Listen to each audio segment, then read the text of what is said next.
It's primarily based on my PhD research, in which I was trying to understand the urban development histories and the planning histories in the global south, having Islamabad and Brasilia as a case study.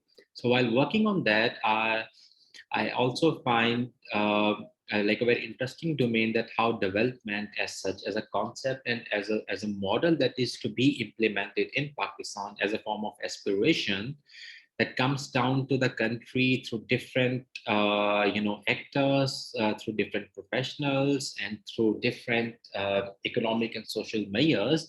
And I just wanted to see that how the idea of development was gaining roots and kind of momentum in the post-colonial history of Pakistan.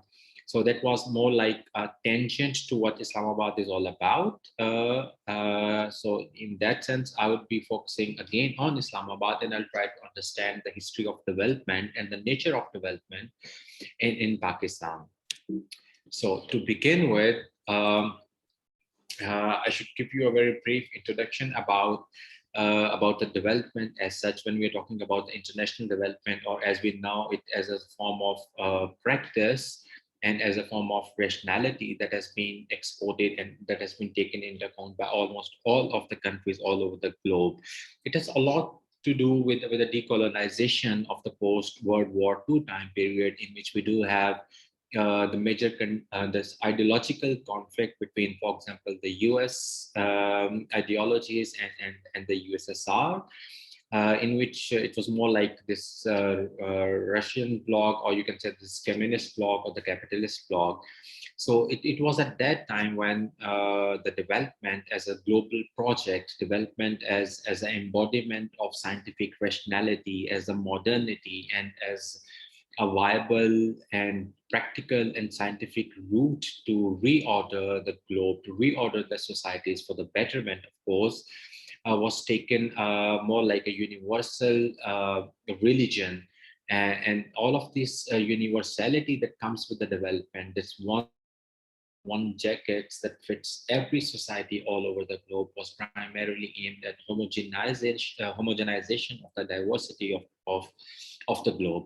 So according to that model, the whole world was traditionally defined, or divided into this developed or the underdeveloped world or the developing world.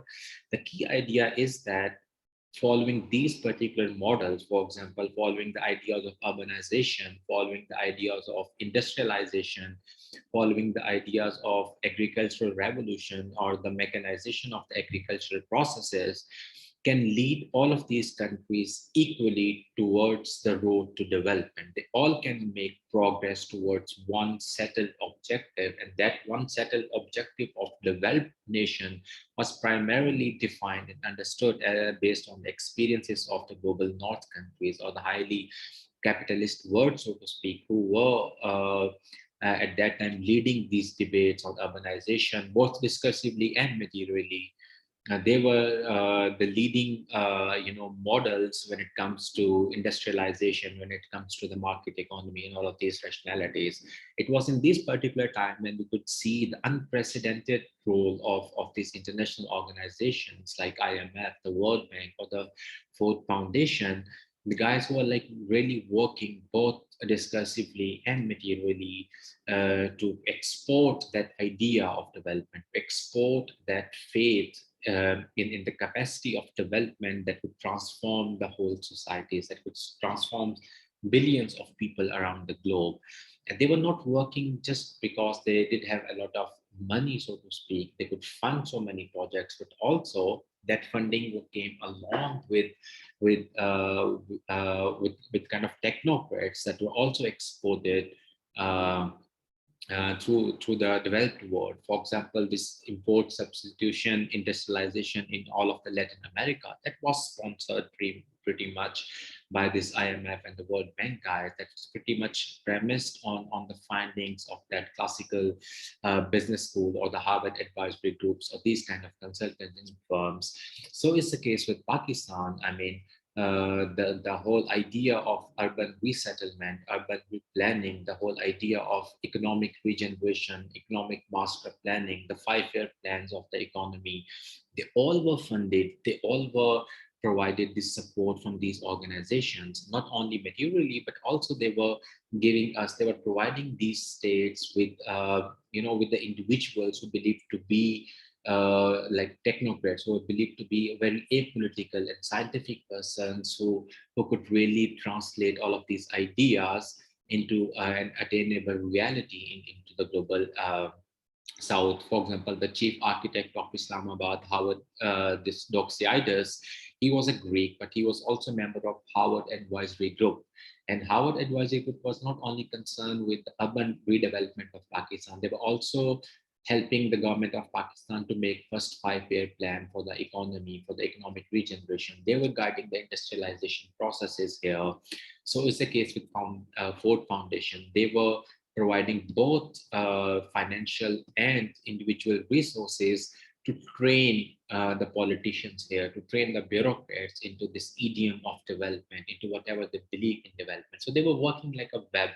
I mean, they were offering almost every form of intervention in the name of development that was exported to the global South. And we did have, in case of Pakistan, some of the very, very known and celebrated projects under the emblem of development. For example, the rehabilitation of the refugees, and we're talking about around 3 million of refugees that crossed the border because of India and Pakistan, because of the division of the subcontinent.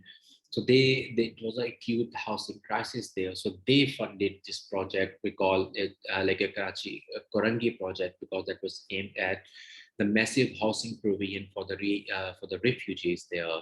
So they were also modernizing the university campuses, the famous university in Pakistan, the Punjab University. They were also designed by the Ford Foundation architects. That was also the case with the Karachi University. Since we didn't have any clear, so to speak, rational and modern planning tools with us, so they also provided us with at least 5 of the leading economists from the Harvard Advisory Group. They were here in Pakistan, and they were guiding our economists. They were guiding our finance ministry about the 5-year planning, about the economic planning, and defining the progress, the rationality that how our economy should be designed. So they were at the helm of the affair when they said that despite the fact that you are an agrarian economy, you need to focus on industrialization. You need to focus on expansion of the banking and the insurance sector. You need to focus on the urban planning and the urban rehabilitation, despite the fact that at that time, we almost 70% of the people of Pakistan, they were used to live in villages. So they were not really responding to the local conditions, but the whole imagery they were exporting is that you can become USA, you can become, for example, UK. You could be as developed as us if you could follow what we have followed historically in our case. So all of these interventions, all of these material outcomes, they were regarded as embodiment of development in Pakistan.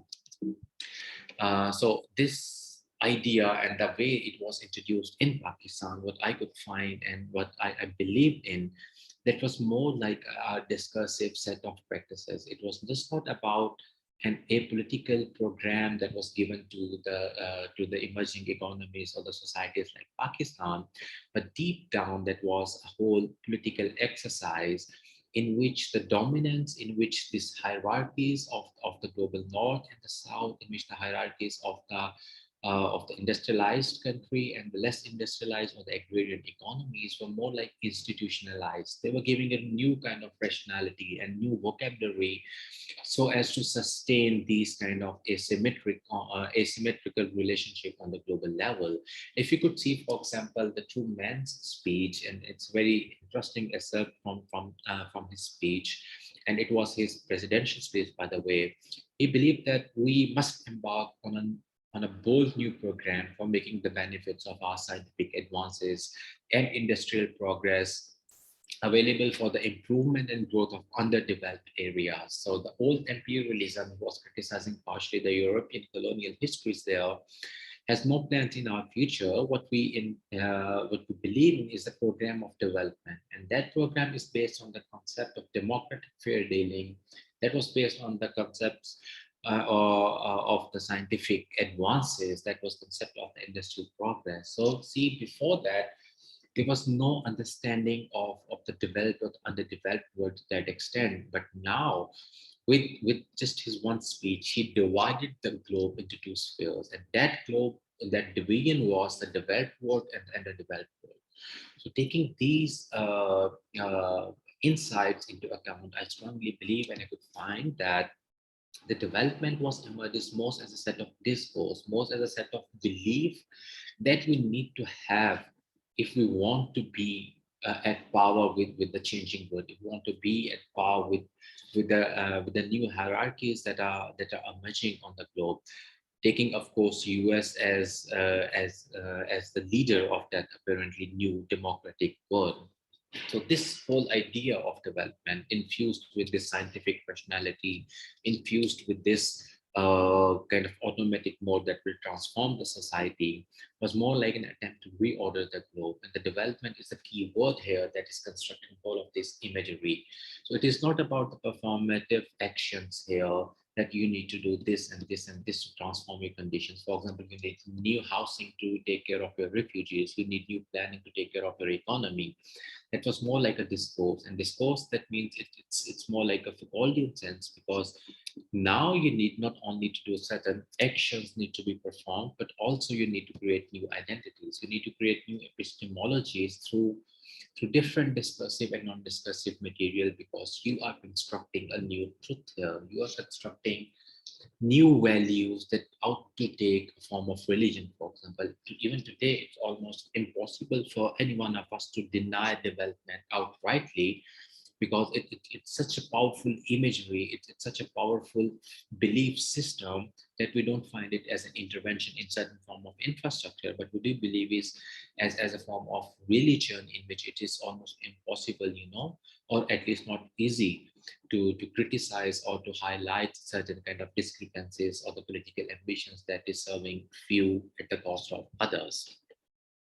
So having this idea of discourse, for example, a development in which that was associated with the scientific rationality, that was associated with the promise, that was associated with the normativity of this beautiful, of this promising the changed world in which there will be no hierarchies, in which there will be no sufferings, in which everyone will be equal, all of this democracy. And that is very ironic, by the way, because they are talking about the democratic or the political equality, but they were not really responsive to the economic equality, because that was not supporting this idea. So based on that particular ideas, based on that particular theoretical notions of discourse, I aim to study more than 100 policy documents that includes different kind of surveys, that includes different kind of maps, policy briefs from the 1960s up till 2018. And different scientific, studies, socio-economic profiling, all of those things that ought to be, ought to be believed as the fundamentals of any planning, the fundamentals of development, for example, or the development as a discourse. So based on this more than 100 policy documents, both from, by the way, the government of Pakistan, and as well as all of those guys who were working on behalf of UN, who are working on behalf of World Bank, who are working on behalf of Ford Foundation or the advisory groups there. More than 25 expert interviews who were engaged with this development, who are engaged with translating this discursive ideas, these ideologies into the material, into this material or the tangible products out there. I could manage to talk to around 25 interviews, both at the level of the policymakers, both at the levels of the guys who are devising new rules, who are implementing that language, as well as for the people who are doing very menial labor, for example, just doing the construction, for example, or just supporting or helping all of those ranking officials to translate their ideas or the policies into concrete realities. It is also supported by more than 6 months of ethnography and participant observations into all of those interventions, into all of those settlements that experienced this journey from nothing to the high ambition of the development intervention in 60s up till 2080, when still they are obsessed with the development, when they still are looking at that particular idea that that's where we need to ultimately reach the paths, the end goal of the development. So there are so many settlements here. There's so many, I mean, honestly speaking, all of the societies in generally, but they're still en route to that development. So I could do this ethnography, I could do the participant observations to some of the projects, especially in the case of Islamabad, where I could see the journey, and trust me, that is still going on. That is still going on without any reflective or without any really conscious effort about that. Development in 60s was still impossible virtually to define, to come up with a concrete, fixed kind of definition of development that everyone can relate to. And this is the dilemma we're still facing here. But still, despite the fact that we don't have any agreeable definition or one unified true definition of development, we are continue to be obsessed with the development. And that for me is very interesting to me, that why and how to that extent development as a discourse have survived even these kind of critical debates, when we all know, or probably most of the literature is saying that we still are working with a very operational subjective understanding of development, but yet it continues to guide the societies like Pakistan. So I also could manage, because with the passage of time, and especially from 80s onward, there has been emphasis on this neoliberal kind of reordering of the economies. And there are so many third parties now that are working on behalf of the government, that are working on behalf of these international institutions. So they also were engaged in this idea. They were also engaged in concretizing this idea of development. They were also engaged in the realization of this dream of development in the societies like Pakistan. So they, from time to time, hired by different state institutions, by different non-state or this interstate organizations or these international NGOs. They're hired by these kind of, apparently, the civil society. They're also working along line this, now the state and international institution to transform the societies aiming for development. So I could manage, however, very limited, but more than 10 of these reports and studies I could get access to.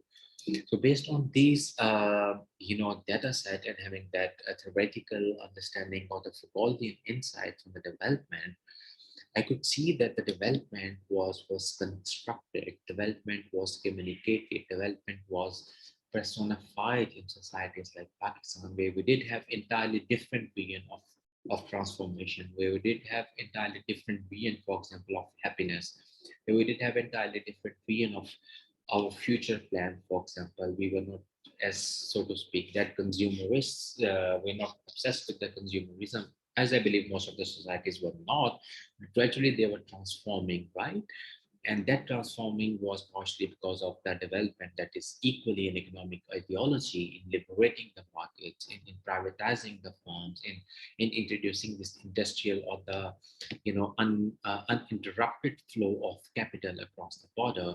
So this abstract notions, they were giving very concrete realities. They were giving very personified kind of images. They were given the material manifestations, so as to realize, so as to construct development in the common parlance of the societies like Pakistan. Doxidas, for example, was just not about a planner and urban architect. For me, and what I could see in the documents, he was more like personification of the international development.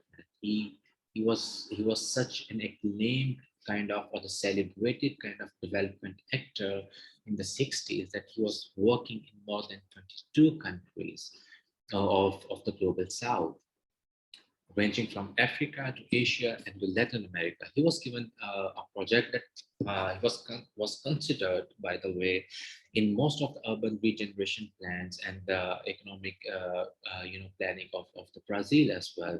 So why he was celebrated? I mean, he was not equally responsive to all of the urban conditions. He was not familiar with the histories. He was not really familiar with the cultural dynamics of that many countries, but since he was the personification of the development, was personification of that scientific rationality, being an architect in urban theories, and this is the only legitimacy he had when he was moving in so many countries, and when he was proposing this idea of development, only part because of his scientific background and because of that, the global north-south asymmetry and this political program of Truman that was giving any kind of justification, if there was, to the outsiders who could be introducing development to that many countries. And what he was doing actually, like I said, uh, it's equally important, and it's equally effective to see. When I say that it was more epistemological, it was also about epistemological changes. It was creating the new knowledge categories. So the tradition here, for example, why I would say yes to doxiiders, why I would say, despite what we are like in case of India, I don't know, thousands of years old civilization, we did have a lot of urban settlements here, but even then I was listening to doxiiders because the knowledge categories that were constructed now around the development, they were criticizing that tradition of mind, and by mind I mean the society's tradition of planning, society's tradition of urban or the rural areas, or the habitation in general, that was criticized because now they were creating the tradition as a synonymous to the stagnation. They believe that the tradition is a disorder, it's a kind of chaos, it's more like a disease because that is not scientific, because that is not rational, that is not really promising any kind of civility, that is not promising any kind of order. And it was almost impossible to differentiate between the order of today, of the outsiders order, and the disorder that we previously had in our urban planning. So all of these problems now, they were created not as a problem of management, they were not created as a problem of, for example, corruption, but they all were grouped together. All of these knowledge or the different conceptualization or experiences, I would say, they were grouped together under the one emblem. And that emblem was coming to us. That was emblem was coming to the global south based on the Truman speech when he says that to the underdeveloped region. So it all of these disorder, all of this stagnation, disease, lack of growth, less industrialized country, all of these things were put together and to create a new category that is called development. So now they were managed to have this black and white kind of black and white kind of other black and white kind of societies in which all of those black societies, all of those societies that are to be condemned, that are to be transformed, were created a very convenient category, and that is how they were exported this idea. That is how the development, underdevelopment was constructed partially to support however they were constructing the development. So it was presented not as a solution, by the way, it was presented as an opportunity for the Pakistani professionals to learn, to realize that what development means. So by projecting their tradition, by projecting their historical experiences under the emblem of underdevelopment, they were now given this visuals at what development would look like. So for them now, development means instead of disorder, it would be order. There will be no disease. There will be no stagnation. There will be growth. There will be efficiency. There will be civility. There will be legibility. Everything will be clear. Everything will follow a very set general paths to ultimate reach the goal of whatever they define as development. So that particular creation of imagery was the first step due to which most of our state actors, and I believe most of the global south, they succeeded to this idea of development because they wanted to learn. Now they could imagine what development would look like because all of their tradition has been criminalized, I would say, based on these new knowledge categories. So for him and Doxidas, and through him for everyone, the development is now a scientific way of creating order from disorder. Because that is coming up from a different knowledge background, that is coming up with certain knowledge categories, that is supported by different and strange kind of mathematics when it comes to this economic, extrapolation. So now that is, they believe it will promise order out of the disorder that is available to you, that you can see around. And what disorder was that at that time in the case of Pakistan? The disorder at that time was we had a lot of refugees here. They didn't have enough housing here. We did have a lot of problems with unequal growth, unequal economic benefits, because this Howard Advisory Group, the planned industrialization focus that was created because that more like a capitalist model in which you were free and the state would only protect your private property, and they were not really concerned about the dissemination of economic benefits to all over the society. They were only concerned about this political equality and not really talking about the economic inequality. We did have, unfortunately, at that time around 22 families, and that's stated fact. Did have around 22 families who were owning more than 50% of the industrialized resources. Trust me, all of the banking sector, that was more than 60% of the resources from the banking sector, they were owned by one family. So is the case with Ardhan G Insurance, for example. They own around 53% of all of the insurance sector in Pakistan, that was owned by just one family. So it was literally 22 families for the rest of the Pakistan. And now that division was supporting. That division was actually, instead of being criticizing that whatever the industrialization was, that were reduced to mere category of underdevelopment. Now you could see the development would be solution to that kind of income disparity. The development would be solution to that tension in the eastern wing of the country because of the linguistic issues, because of the poor management, because of the very racial orientation of the governance at that particular time, because of the refugee crisis, because of lack of economic resources at that time. So to give a very concrete image, for example, the construction of Islamabad, a model to show what development would ultimately look like, was constructed, presented as a solution to train Pakistani professionals, to guide, to create a new kind of sense to the Pakistani societies, to transform their ideas of future. So they introduced the development for the first time on that unprecedented scale, in which they were planning a city for more than 2 million people at that time, and that too out of nowhere. I mean, it was complete empty slats that were the official claims, but around 700 settlements were removed by the way. Yeah, so Islamabad, for example, despite this diversity and totally different kind of, reasons to the problems that were Pakistan experiencing at that time. For example, there is a whole colonial history towards this identity crisis and identity politics that was really shaping up this refugee crisis or this ethnic tensions, and later on led to the division of East and West Pakistan.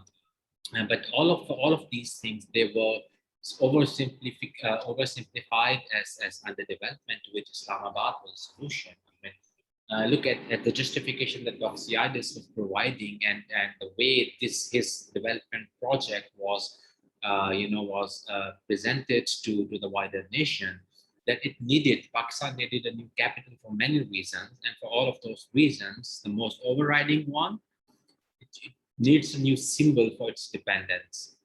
It's needs a symbol to show that we are striving to develop, and we are striving to serve all of its people. And this idea of showing that we are committed to this idea of development, or we are subscribing to that idea of development, along with its all discursive weightage, is what we need to show through through the construction of Islamabad, both materially as well as discursively, because that Islamabad, the construction and the planning of Islamabad, first, mind you, was not celebrated only by the Pakistani Orthodox leaders. It was believed to be celebrated by so many organizations around the world, so many leaders that literally paid the visit to see the miracle of Islamabad, to see that miracle of development, that how did it look like. For example, we did have the Thai, this monarchy from the Thai. We did have the Denmark princess at Denmark, I'm forgetting the name. She also visited the Pakistan. We did provided some to the US presidents this that bird eye view of Islamabad via different helicopters, because they wanted to see that how this idea of development actually looked like. So discursively, they were constructing this symbol of change, the symbol of independence, the symbol to serve people, the symbol to get rid of the development. And materially, it was actually a new city. And that new city was not really different, that was not really a promising in its true essence. It was not hardly solving the issue of housing. It was hardly solving the issue of identity crisis at that time. It was hardly solving the economic problems of the country, because when we see Islamabad, when we see that dream of development that was exported to the Pakistan, and that too was provided legitimacy by Islamizing that, because this is the only link, unfortunately, that the Occidentals could create between development and the majority religion here in Pakistan. He lexically connected the idea of development, the idea of order as Islamic, because he believed that Islamic culture somehow is based on pure geometry. He was probably referring to the Muslim scientists who did have contributions to the mathematics and astronomy at that time. But he believed that it's not really a scientific culture. It's not your indigenous way of doing things. You don't plan that, but it is something Islamic. It is something that comes to you because you follow Islam. It's also something Arabic. It's not your religion. It's not your culture. Since whatever the case is, you follow that, and it's based on the geometrical calculation. So let me give you a very mathematical model of that planning. Let me give you a very mathematical model of that dream of development, and I will plan your city based on these mathematical these mathematical intersections, in which I will give you very, very straight axes, very vertically connected to each other, different small scales in which your settlement will be constructed, because the development is supposed to give you order out of disorder. So is the case with the planning of Islamabad. And not make organic city, not make city that is more culturally associated to you, in which you guys, for example, have different form of scale. I will give you a very ordered form of urbanization project, so you can see that the idea of development is scientific, it is geometrical, it is it is hard to criticize because that is based on the sound principle. And for the case of Pakistan, that's also Islamic. So this development was lexically constructed as a kind of Islamic duty, partially as well, for the society to accept that, because this organization of space, because this organization of a scientifically determination of settlement is actually your refuge from all of the problems you are saving. And like I was saying, it was not really solving the problem, because that order, that apolitical apparently, or the scientific organization of the city was actually premised on segregation, that was premised on hierarchies to institutionalize different kind of cultures there, because ultimately it was strong income, it was that higher income group, it was a which segment of the society you want to attract, you want to create order for, you want to create kind of certain circulation of the capital, because that's deep down the development was all about a certain form of American that model of the transformation of societies around the globe. So they officially believed, that they officially stated that the future population of Islamabad, based on that Islamic culture and only pattern of axis and geometry, actually has been organized to avoid complete segregation as well as interaction among people who belong to different income groups. And that income group means the rich segment of the society would be treated differently, the poor segment of the society would be treated very differently. And apparently, the order is about not making them, excessive interacting with each other. The order is to create kind of certain form of segregation among these ideas, so that you can provide some tangible outlook to the development. So once you give a very ordered space to the rich people who couldn't see poor people living anywhere close to them, they will ultimately started believing in the dream of development, because now they cannot see poverty around them. That's how the society, that's how the city is planned. So they would, that would recreate their image, that would recreate their belief in the power of development, because now they cannot see that. It's easy for them to ignore these kind of miseries that are still there. But before that, they were there because the spaces were planned differently. It was organically evolving with the passage of time. The state was not as strong as it became with this project of development. No, they had exactly the control, which imagery they can reproduce, which imagery they can let you see, and they can hide whatever they want to hide, by the way, through their spatial organization of the city. So based on that discussing, on that knowledge categories, the concrete form, the materiality of the development was actually reproducing all of those hierarchies. And on top of that, I mean, if you could see, for example, that's a map from one of those archives, you already could see the most northern part of the city, that is for the higher income groups. It has beautiful scenery. It's along the Magla hills, and beneath that it's middle income group, and the lowest line is of the low income group. And so it's already very classical kind of segregation, that there would be a significant difference between the high income group, who happen to be the people associated with the politics, the bureaucracy, or at what in the officially documents called leaders, generically speaking, to the elite of the Pakistani society. They could hardly see, and they could have a lot of buffer zone, I would say, in between, in the name of middle income. And for them, the development is all inclusive. The development is all taking care of the misery, not because it is removing them, but because it is not visible to them anymore.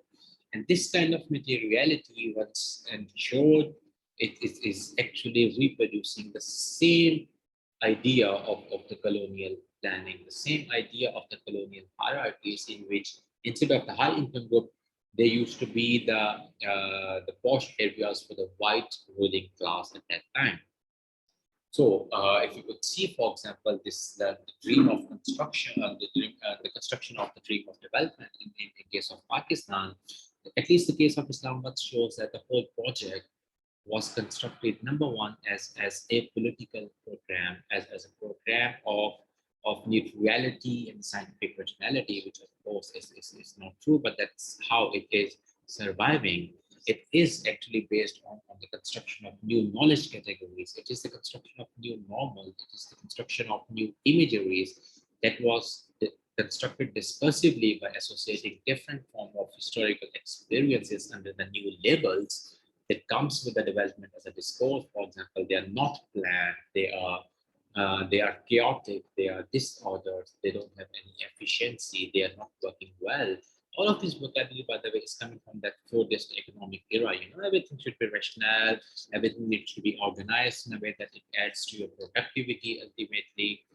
But at the same time, there has been a lot of essentialization of the cultures, of the historical experiences of the global south, or at least in case of Pakistan.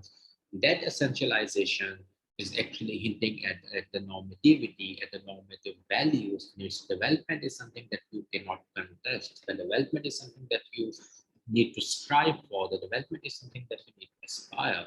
And that arrangement, that knowledge category is created, was given this naturalized image, was given this convenient, imagery based on the use of a vocabulary, based on the use of the connections, lexical connection between Islamic culture, geometry, scientific planning, and development. It created this naturalizing effect that, yeah, it can hardly be political.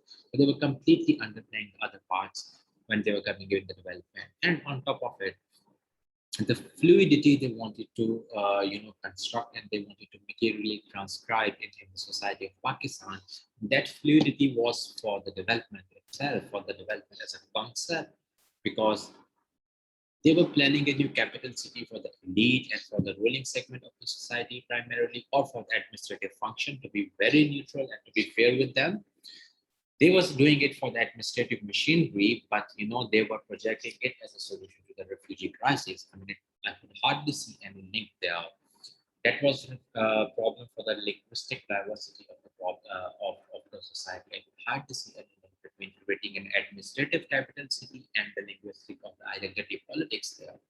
But that gives this fluidity to the concept of development, so that the concept itself becomes so much fragile, at the same time so much elastic, that it can really translate to any society. It can really become relatable to whatever historical experiences you have. That would create a certain kind of disconnect from your colonial experiences to the post-colonial society formation or the post-colonial global order, as if all of these problems had nothing to do with 1947's episode, or for example 200 years of British rule there. So they were creating a very different kind of experiences that were both legible, that was both promising, and apparently looks very convenient, in which intervention can become possible. And how to do that? By hiring a certain form of technocrats, by applying certain kind of formulas, and there you go, your model is ready, you just need to implement that. But later on, I mean, we already could see now with the post-development schools and all of these schools, they are not criticizing that notion of development, but still that fluidity that has been ingrained with the evolution of the development as a discursive and material, reality, it continues to serve even today, even today, despite all of this criticism and limitations to the concept of development.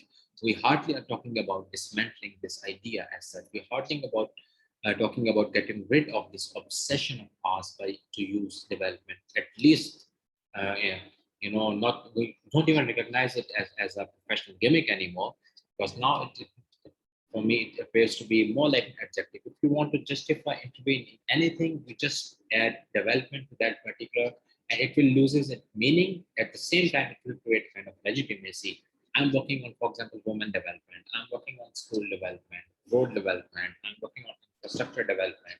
I'm working on human capital development. Everything you will find development, and yet all of these development experiences are beyond realization or categorization of any fixed category that we can say, yeah, this is where the development lies, and this is how the development looks like.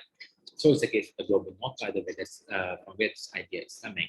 But that appears to be a very kind of patronization of all of those inequalities. The patronization of the historical experiences that were brutal for some societies, that were beneficial to other societies.